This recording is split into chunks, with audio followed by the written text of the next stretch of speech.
ദൈവത്തിന് സ്തുതി. പ്രഭാതകിരണത്തിലേക്ക് സ്നേഹവന്ദനം. ഭാഗം 2242. ഇന്ന് ഫെബ്രുവരി മാസം 19-ാം തീയതി. ഈ ആണ്ടിലെ 50-ാമത്തെ ദിവസത്തിലെത്തി. ഇന്ന് വലിയ നോമ്പ് 4-ാം ദിവസം. ഈ 40 ദിവസങ്ങൾ ഒരു ഉറച്ച കാത്തിരിപ്പിൻ്റെതാണ്. തികഞ്ഞ ബോധ്യങ്ങളുടെ, ഉത്തമ നിലപാടുകളുടെ.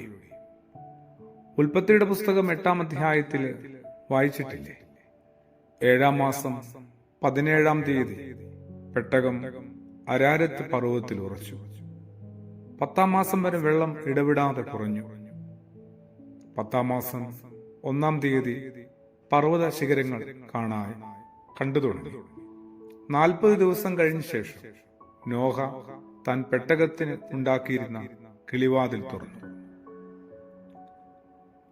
ഉയരങ്ങളിലേക്ക് കണ്ണുനട്ടുള്ള കാത്തിരിപ്പാണ് സത്യത്തിൽ ഈ നോമ്പുകാലം. സങ്കീർത്തനത്തിൽ പാടുന്നത് പോലെ, ഞാൻ എൻ്റെ കണ്ണ് പർവ്വതത്തിലേക്ക് ഉയർത്തുന്ന ദിവസങ്ങളാണ്. എല്ലാ പ്രളയങ്ങൾക്കും എല്ലാ കൊടുങ്കാറ്റുകൾക്കും ഇടയിൽ 40 ദിനങ്ങൾ ഉയർന്ന ദർശനത്തോടെ ഉറച്ചു നിൽക്കുക പ്രയാസമാണ്. എന്നാലും കുറച്ചുകൂടി ശ്രദ്ധയോടും ബോധത്തോടും ജീവിക്കുക. പരീക്ഷകൾക്കിടയിൽ പ്രത്യാശയുടെ കൊടുമുടികളിൽ നിന്ന് കണ്ണ് പറയ്ക്കാതിരിക്കുക. പരീക്ഷകളും പ്രലോഭനങ്ങളും ഉണ്ടാവും. അപ്പോഴും പ്രത്യാശയിൽ നിന്ന് കണ്ണ് മാറ്റാതിരിക്കുക. ക്രിസ്തുവേശുവിന്റെ മുഖത്തു നിന്ന് കടലിന്റെ മുഖത്തേക്കുള്ള പത്രോസിന്റെ നോട്ടപ്പിശകിനെ നമ്മൾ ഓർത്തെടുക്കുന്നത് നല്ലതാണ്.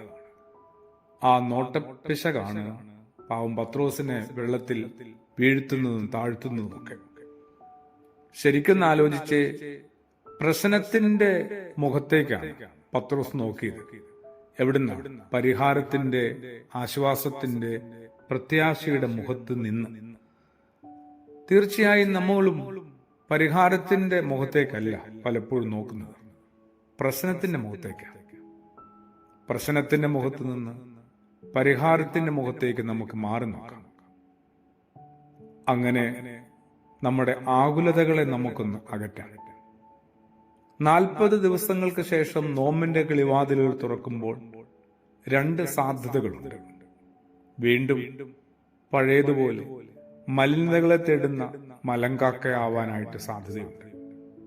സമാധാനത്തിന്റെ ഒലിവല കുത്തുന്ന ചെറു പ്രാവാകാനും സാധ്യതയുണ്ട്. ഇതില് എങ്ങനെയായിരിക്കാം നമ്മൾ ഒടുവിൽ പ്രതികരിക്കുക? അത് ഈ ദിനങ്ങളിലെ നമ്മുടെ ജീവിതചര്യയുടെ ഭാഗവും ഫലവുമാണ്. പ്രാർത്ഥനയോടുകൂടി ആമേൻ.